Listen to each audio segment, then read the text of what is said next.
জানি। পবন হরকারের একটা গান আছে, সেই গানটা হচ্ছে এরকম, দু লাইন আমি গেয়ে শোনাচ্ছি। হরি নাম দিয়ে জগৎ মাতালে দেখো একলা নিতাই, হরি নাম দিয়ে জগৎ মাতালে দেখো একলা নিতাই, একলা নিতাই, একলা নিতাই, একলা নিতাই, একলা নিতাই। সাধারণ পল্লীগীতি, এটাকে অসাধারণ স্তর নিয়ে গেলেন। যদি তোর ডাক শুনে কেউ না আসে তবে একলা চলো রে, এটা একটা ইউনিভার্সাল হয়ে গেল, তাই না? এরকম কোন মানে মনের মানুষ কথাটা অনেক সময় উনি ওর থেকে নিয়েছেন, কার কাছ থেকে নিয়েছেন। আচ্ছা, কাজে এরকম ভাবে নিয়েছেন। এই তো গোড়াতে তো শুরু হয় খাঁচার ভিতর আছে একটা বিক্রি ব্যস্ত, তারপরে উনি নিজেকে বলেন আমি তো রবীন্দ্র বাউল, নিজেকেও বাউল বলেছেন। কাজে এইটাই আছে ঠিকই, কিন্তু ওই লালনের গান থেকে চুরি করে লিখেছেন, বোগাস কথা। তুমি কালীপ্রসন্ন সিংহকে হঠাৎ মানে ওই যে বললাম যে আমি একটা যেহেতু ইতিহাসকে ইন্টারপ্রেট করতে চাই, চেয়েছিলাম মনে মনে যাতে কিংবা প্রকট না হয়, প্রকট হলে আবার ঠিক উপন্যাস হয় না। তো সেই জন্য এমন একটা চরিত্র আমার দরকার যে তখনকার যে দুটো দলে ভাগ ছিল, একটা রামকৃষ্ণ বিবেকানন্দের দল, একটা ব্রাহ্মদের দল, যে এই কোনো দলেই যায়নি, মাঝখানে যে আছে তাকে একটা প্রতীক চরিত্র আমার দরকার ছিল। এটা হচ্ছে কালী সিংহী। কালী সিংহী সে রামকৃষ্ণ বা দক্ষিণেশ্বরে গিয়ে কাঁদেনি, বুঝেছ, আবার ব্রাহ্মদের দলেও ভেড়েনি, আবার তিনি সাহায্য করেছেন অনেক। বিধবা বিবাহ যখন আন্দোলন হয় টাকা টাকা দিয়ে সাহায্য করেছেন, মনে আছে তোমার, নীলকরদের অত্যাচারের বিরুদ্ধে সাহায্য করেছেন। দীনবন্ধু গল্প আছে, এটা মানে সত্যতা প্রমাণ করা শক্ত, যে দীনবন্ধু মিত্র যখন নীলদর্পণ লিখলেন নীলকর সাহেবদের অত্যাচার নিয়ে, তারপর সেটা তো সাহেবদের পড়া দরকার, শুধু বাংলায় লিখলে তো হবে না, ইংরেজি করা হলো। তখন রেভারেন্ড লংকে দিয়ে বলা হলো, তারপর মাইকেল মধুসূদন ইংরেজিওয়ালা, তাকে বললো এটা আপনি অনুবাদ করুন। সেটা তো অনুবাদ তো হলো, সে ছাপবে কে? তখন রেভারেন্ড লং তিনি নিজের দায়িত্বে ওটা ছাপলেন। তখন লংয়ের নামে মামলা হলো, মামলাতে লংয়ের 1000 টাকা জরিমানা হলো। এই ছোকরা কালী সিংহী অল্প বয়সের ছেলে, সে পকেট থেকে টাকা পড়ে পার করে জানাত করে ফেলে দিল, ওর হয়ে ওই জরিমানার টাকা আমি দিয়ে দিচ্ছি। কেন বলো তো করলো? মানে এরকম একটা চরিত্র তো, একটা অল্প বয়সে একটা ছেলে, তেজ তার, নিশ্চয়ই। আবার সে নিজেকে নষ্ট করছে। তার লেখাপড়ার মেধা সাংঘাতিক, কিন্তু বেশি দূর পড়াশোনা করলো না। তার কি মহাভারতটাকে সে অনুবাদ করবে, অত বড় একটা বিরাট প্ল্যান নিজে করেনি, পণ্ডিতদের দিয়ে করিয়েছে। কিন্তু ওই প্ল্যানটা, এটা কি কোনো ধর্ম ভাবনা থেকে না? এটা না, ধর্ম ভাবনা না, এটা এপিক, ভেবেছিল সবাই পড়া উচিত। এবং মহাভারতটা অত বড় বই ছাপিয়ে প্রথমে বিনা পয়সায় বিলি করছিল। আচ্ছা, তারপর বিলি হচ্ছিল না দেখে বললো ঠিক আছে ডাক খরচটাও আমি দিয়ে দেবো, কোথায় করে। আচ্ছা আচ্ছা আচ্ছা, ভান্ডারকারের মহাভারত কি তখন হয়ে গেছে? তখন পুনার থেকে অনেকগুলো এডিশন নানা রকম ছিল। তা পুনায় ওখান থেকে অথেন্টিক সব সংস্কৃত মহাভারত বেরিয়েছে। তো সেখান থেকে টিকাগুলো কি ভাষায়? তখন তার টিকাগুলো কি সংস্কৃততে, মানে মারাঠি ভাষায় নয়? আচ্ছা, তা সেইগুলো আনিয়ে এখানকার পণ্ডিতদের দিয়ে একটা জেনারেল ভার্সন কালীপ্রসন্ন সিংহ তৈরি করায়। এবং জানো বোধহয় যে ঈশ্বরচন্দ্র বিদ্যাসাগর নিজেও ভেবেছিলেন মহাভারত অনুবাদ করবেন। না, জানি না, মহাভারত অনুবাদ করবেন। তিনি খানিকটা এগিয়ে যখন শুনলেন যে কালী সিংহী করাচ্ছে, আমার তাহলে দরকার নেই, কেন ওর অনেক পয়সা আছে, এগো আছে, অনেক ও পারবে, কাজটা শেষ করতে পারবে। ওর উদ্দেশ্য ছিল যে লোকে মহাভারতটা পড়ে, এটাই ছিল উদ্দেশ্য।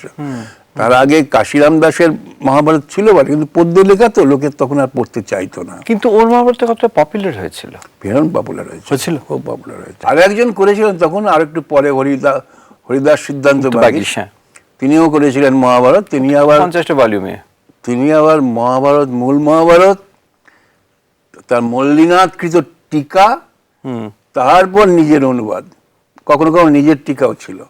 তো সে বিশাল ব্যাপার, সেটা আমার নিজের খরচে ছাপিয়েছিলেন। তাই বুঝি?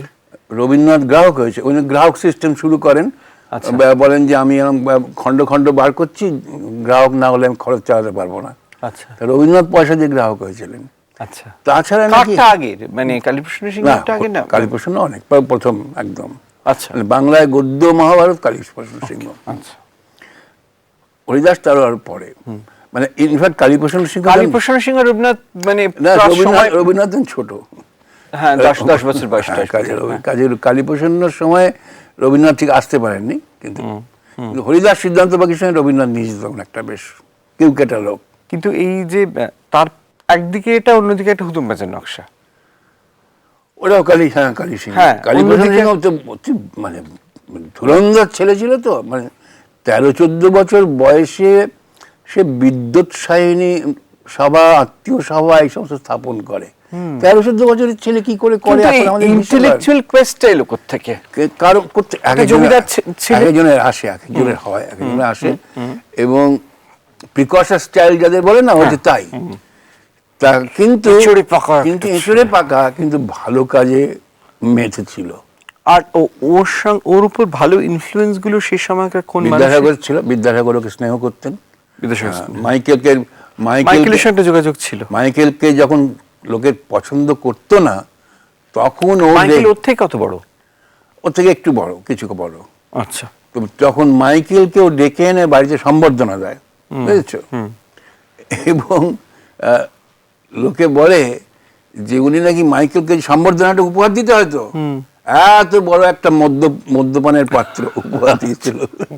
হরিশ মুখোপাধ্যায়, যিনি নীলকর সাহেবদের বিরুদ্ধে, ওটা খুব ইম্পর্টেন্ট চরিত্র তোমার এতে। খুব এসে উনি নীলকর সাহেবদের বিরুদ্ধে লড়েছিলেন একা, তাকেও সাহায্য করেছে কালীপ্রসন্ন সিংহ গিয়ে, বুঝেছো, তার প্রেস কিনে দেওয়ার ব্যাপারটা। কাজে এ একটা অদ্ভুত চরিত্র, একটা অদ্ভুত চরিত্র। সেই জন্য আমি ওকে তখনকার দিনের ওই প্রতীকী চরিত্র করেছি, যে কোনো সে কোনো ধর্মের ক্যাম্পে বিলং করেনি, কিন্তু দেশের উন্নতির জন্যে, মানে অনেকটা দিন বললো আজকালকার দিনে যদি কেউ কোনো পলিটিক্সে যোগ দিল না, কিন্তু দেশের জন্য অনেক কাজ করলো, সেটা অনেকটা সেই রকম আর কি। কিন্তু আমার যেটা, তোমার এই হরিশ মুখার্জির কথাটাতে আমার যেটা মনে হলো, সেই সময় পড়ে এই যে হরিশ মুখার্জি রোডের উপর দিয়ে আমরা এতবার গেছি, হরিশ পার্ক দেখেছি, আমরা তো কোনোদিন জানতাম না মানুষটাকে, এটা জানলাম।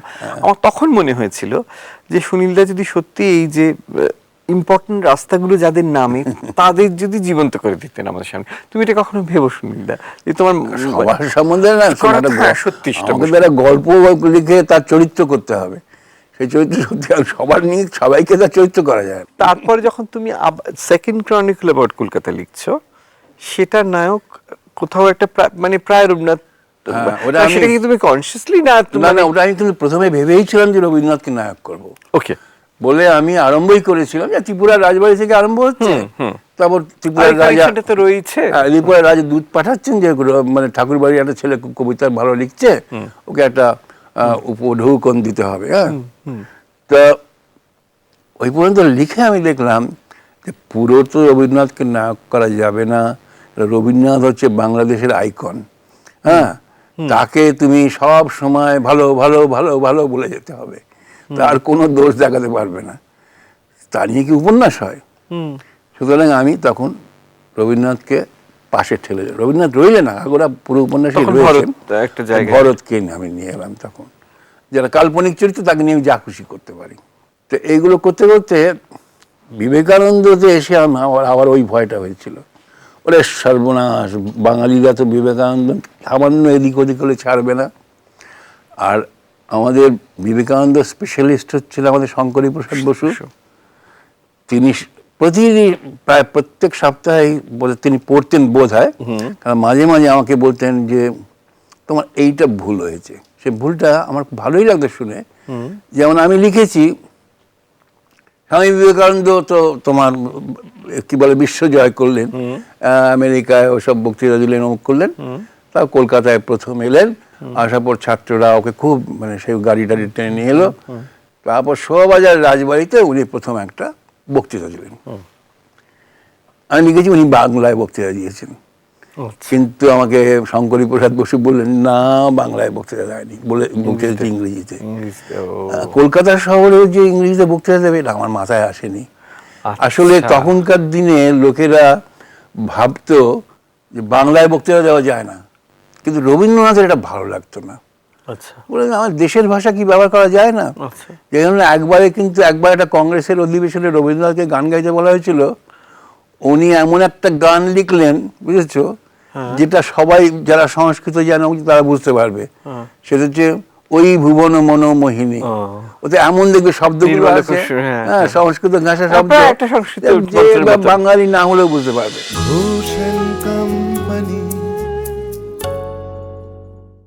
স্টার জলসার প্রিয় শো দেখার জন্য সাবস্ক্রাইব করুন আমাদের ইউটিউব চ্যানেলে এবং আপডেটেড থাকার জন্য প্রেস করুন বেল আইকন। চলো চলো চলো চলো পাল্টাই।